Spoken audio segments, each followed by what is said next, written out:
Bueno, ahora vamos a invitar al podio a la doctora Asdrúbal Aguiar.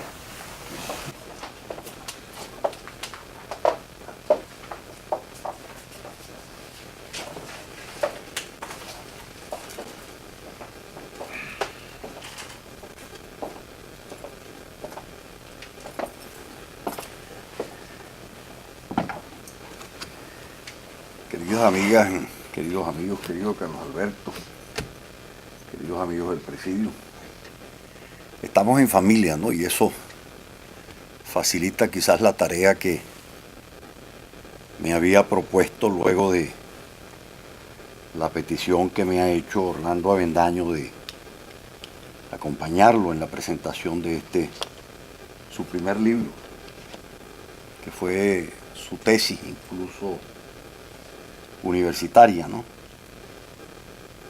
Debo decirles que he leído el libro con la rigurosidad con que normalmente lo hacemos quienes hemos hecho vida docente y de investigación en las universidades. Sobre todo después y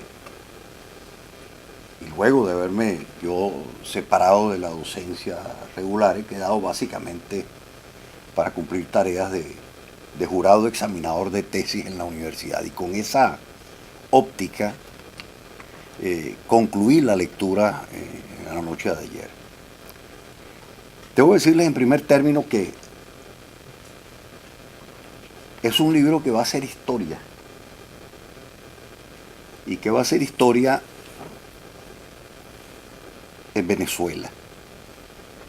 Es un libro que desde el punto de vista de su escritura, le decía yo a Orlando, hay una narrativa en donde él va trabajando como olas que van y vienen, y en donde logra con una habilidad realmente admirable sobreponer los tiempos, pero a la vez ofrece una obra construida a la manera de tapices, en donde es posible incluso seccionar algunos aspectos de su larga narrativa, porque adquieren no solo autonomía desde el punto de vista conceptual, sino que incluso estando relacionados con sus capítulos anteriores y sucesivos, dejan una traza, dejan una enseñanza. Intenté escribir algo, Carlos Alberto, es algo que he aprendido de él y he aprendido yo dentro del mundo de la academia. Lo que nos gusta es normalmente escribir lo que vamos a leer como una suerte de homenaje a la persona que nos pide normalmente presentar un libro. Pero este libro a mí lo que me ha dejado son preguntas. Me ha dejado reflexiones muy hondas, ¿no? A pesar de conocer la totalidad de esta historia, que uno la ve, es como una suerte de vuelta al pasado para rebobinar de nuevo todo lo que en algún momento uno vio, escuchó, leyó, y él lo presenta de conjunto con una particularidad que es admirable. Trata de equilibrar el conjunto disperso de todas las tesis que sobre la realidad venezolana se han presentado o esgrimido en el curso de los últimos 20 años. Menciona ciertamente la obra del general Peñalosa, pero toma a mano también la de Ramonet. Trae a colación los trabajos de Barrera, que son muy importantes, pero acompaña también los testimonios de quienes han creado una suerte de chismes de pasillo, de especulaciones que son muy propias alrededor de personajes como este que surgió en la Venezuela de finales del siglo XX y nos robó los inicios del siglo XXI. Es una obra integral, es una obra de lectura fácil, pero insisto en lo central, me dejó muchas reflexiones. Y voy a comenzar quizás con lo más provocativo. y que era lo que para mí resultaba más difícil de plantear, y se lo decía también a Orlando, después de concluir su revisión. Hace referencia, obviamente, a un personaje central, a quien yo serví como ministro de la Secretaría, como ministro del Interior, y en un momento en que me tocó incluso conocer el antes y el después, porque durante el tiempo del presidente Carlos Andrés Pérez, Beatriz lo recuerda, a pedido del presidente y de ella, me tocó dar un concurso muy importante en el proceso, aquel de reagrupamiento de todos los que se habían alzado en armas el 4 de febrero de 1992. Y esa referencia, que me era difícil no dejar de tocarla, la traigo a colación. ¿Por qué razón? Porque aprecio al concluir la lectura que el gran desafío que tenemos los venezolanos, y un desafío agonal, reside fundamentalmente en ponerle punto final a la búsqueda de culpables con relación a nuestro propio drama. Porque si no hay una reflexión a fondo sobre todo lo que se escribe aquí, difícilmente un día después en Venezuela pueda ser distinto al que tenemos actualmente. Quizás lo encontremos morigerado, quizás lo encontremos atenuado, pero nunca será distinto. A mí me sorprendió, sobre todo en la lectura, observar una apreciación del general Peñalosa que a él le resulta vertebral, pero que a mí me dejó tremendamente sorprendido, sobre todo por provenir de un hombre que se forma dentro de la vida militar venezolana. Era su preocupación por el culto en demasía de Simón Bolívar. Y el hecho de que eso hubiese prendido en la forma en que prende en la academia militar, durante el tiempo en que se produce justamente aquel quiebre sustantivo, las Fuerzas Armadas regresan a sus cuarteles, les viene un nuevo tiempo de pacificación que lo inaugura el presidente Leoni, que lo completa Rafael Caldera, pero en donde ciertamente había que plantearse el nuevo rol que tendrían que cumplir los hombres de uniforme dentro de la vida venezolana. Y él va al punto central, Simón Bolívar. Yo debo decirles que después de leer el escrito de Orlando, he llegado a la conclusión de que esto no hubiese sido posible. Esto no hubiese ocurrido en Venezuela. Si Venezuela a lo largo de su historia moderna no se hubiese deslastrado de sus taras genéticas.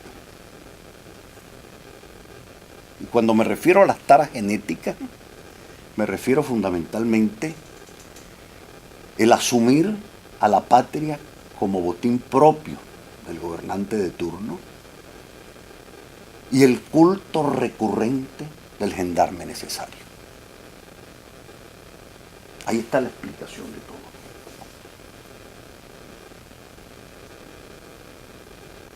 En días pasados escribía yo mi columna habitual para la prensa y quería referirme a los procesos de transición vividos en Venezuela. Obviamente regresaba mi mirada hacia el año 45, el 18 de octubre.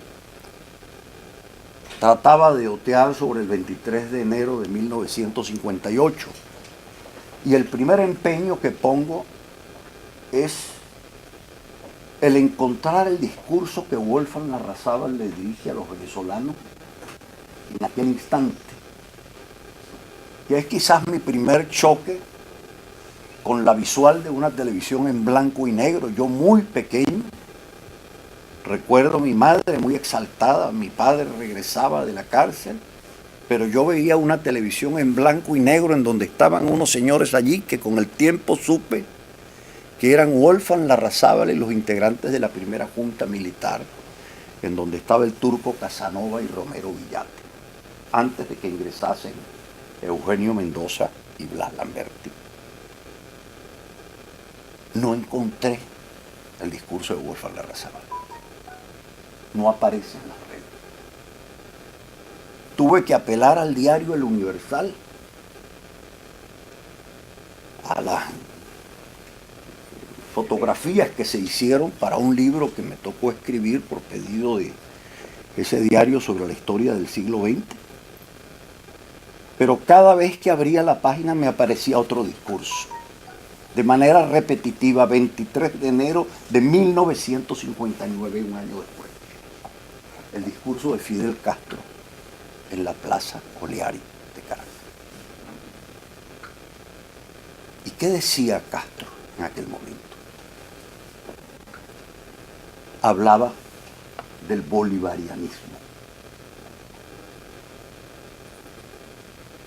Hablaba de la resurrección del gendarme necesario como una suerte de ícono o de modelo para las luchas revolucionarias que emprendía él en ese momento. Y lo repite aproximadamente 12 o 14 veces. En el año 64 es cierto que Douglas Bravo toma esa tesis, la replantea luego en el tiempo en que se involucra Chávez. Pero esto viene desde el momento germinal de la República Civil. Y es ciertamente la consideración de esto lo que más me impactaba, porque cuando se lee el libro, y ustedes tendrán la oportunidad de leerlo, ciertamente se trata de una circunstancia que no fue el producto de un accidente, que no fue el producto de un traspiés, sino que este es el reducto más acabado de la historia que inaugura la República durante el siglo XIX y durante el siglo XX. Hago simplemente una consideración al margen, para ir terminando, porque nos interesa escuchar sobre todo la palabra de Orlando.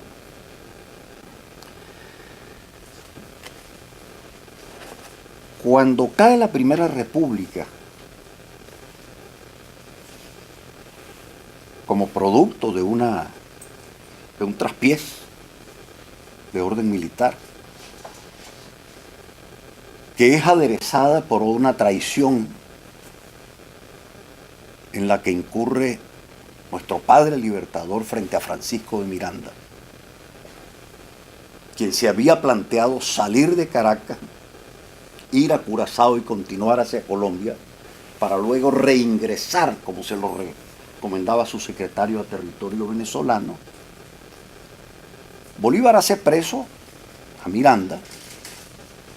Bolívar obtiene en contrapartida un pasaporte que le permite viajar a Curazao. Y Bolívar llega a Cartagena. Y allí escribe su manifiesto. ¿Y qué dice allí Bolívar?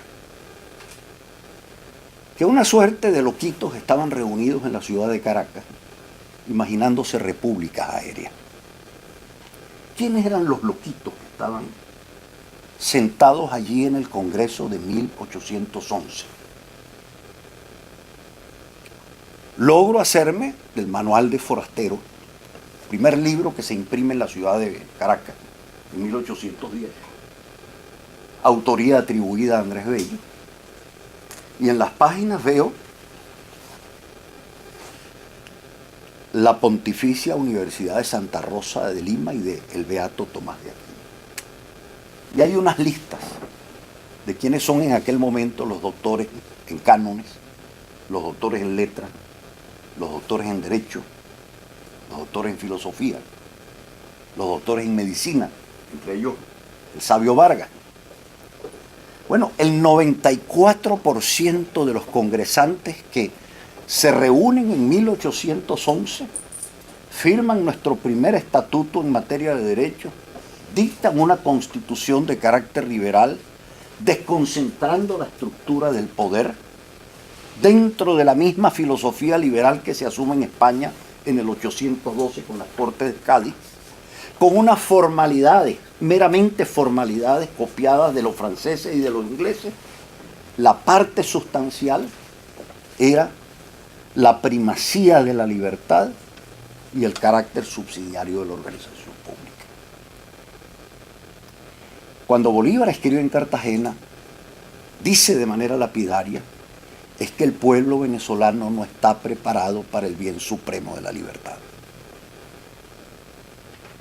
Cuando Bolívar va a Angostura, 1819, le pide a los constituyentistas que creen un Senado vitalicio y hereditario integrado por las armas, para que sepan todas las generaciones del porvenir que le deben la libertad a las armas y no a las letras. Y cuando sube a Bolivia en 1826, crea la figura del presidente vitalicio con un vicepresidente designado a dedo y que en cierta forma tendría la posibilidad de sucederlo mecánicamente. Lo mismo que ocurre entre el señor Nicolás Maduro y Hugo Chávez. Y a partir de ese momento, cuando Vallenilla Lanz, a comienzos del siglo XX, se dedica a escribir Cesarismo Democrático, que causaba unas rabietas enormes en Rómulo Betancourt, en Rafael Caldera y en Jóbito Villalba, esta es una gran verdad, no estaba Vallenilla haciendo apología del dictador Juan Vicente Gómez, estaba describiendo al ícono histórico que era Simón Bolívar.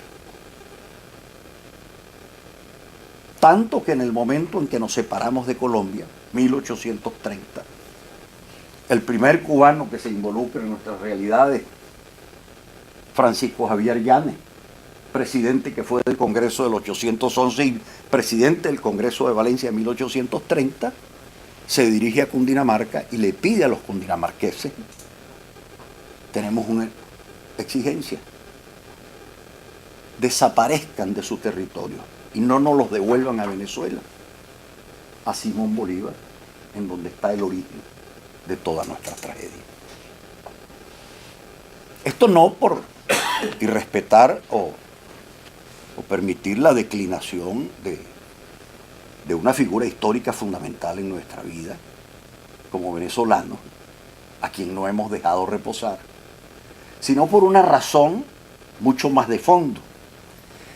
Toda la ilustración venezolana que permitió el gran parto de la República en 1811 se leía en una versión de la escolástica medieval que hablaba de libertades. La parte de la escolástica en la cual se leía el pensamiento y la obra de Bolívar era fundamentalmente la otra, la del derecho divino de los reyes. Y desde el momento en que inclusive los padres de nuestra República Civil tratan de empujarnos hacia un modelo liberal centrofederal para darnos textura democrática, tenían un defecto de fábrica. Eran profundamente bolivarianos. Al final de la jornada, Fidel, estudioso de nuestras realidades sociológicas, descubre ciertamente que había un modelo. El modelo era el ícono del César democrático, del padre bueno y fuerte, como se hacía llamar el general Juan Vicente Gómez, que tiene la responsabilidad de velar por un pueblo desvalido y tratar de distribuir y redistribuir entre ellos toda la riqueza posible. Ahí están las consecuencias. Entonces, esto no es la obra de un accidente, de un traspié. Este es el resultado de nuestros 2 siglos de historia. Entonces, si no se hace un corte, y en esto yo ciertamente por eso celebro el trabajo de Orlando, porque Orlando le da cabida a todas las perspectivas que se han planteado sobre los últimos 20 años en Venezuela y sus orígenes desde la caída del general Marcos Pérez Jiménez. Pero en el fondo, planteando todas las tesis y jugando con ellas en un balance admirable, en un trabajo muy honesto de periodismo, en el fondo lo que nos invita es a decir, señores, es un problema mucho más complejo que las ocurrencias que hayan podido tener lugar en el curso de las últimas décadas de nuestro siglo XX. Yo lo que aspiro y apuesto es que con esta obra de Orlando no ocurra, lo digo con sentido autocrítico, lo que pasó con la generación del 28, que tuvo una ventaja. Rómulo Betancourt se desengañó del marxismo 3 años después de 1931. Los primeros desengañados venezolanos tuvieron que esperar 40 años, entre ellos Teodoro Pekov. Y los últimos desengañados, los de última hora, han tenido que esperar 80 años para descubrir la tragedia que nos ha significado a nosotros justamente esta trágica deriva histórica que tenemos la responsabilidad de resolverla simplemente tratando de mirarnos en los elementos de fondo que han hipotecado como suertes de tara genética a la vida de los venezolanos. El mito del Dorado y el gendarme necesario. Y valga la palabra de Andrés Bello. Andrés Bello en ese pequeño librito, cuando se despedía, decía, Venezuela ha logrado en el siglo XVIII todo lo que no había alcanzado en sus 3 siglos previos, por una sola razón: se habían malogrado las minas y la gente descubrió el sentido del trabajo y de la libertad. Gracias.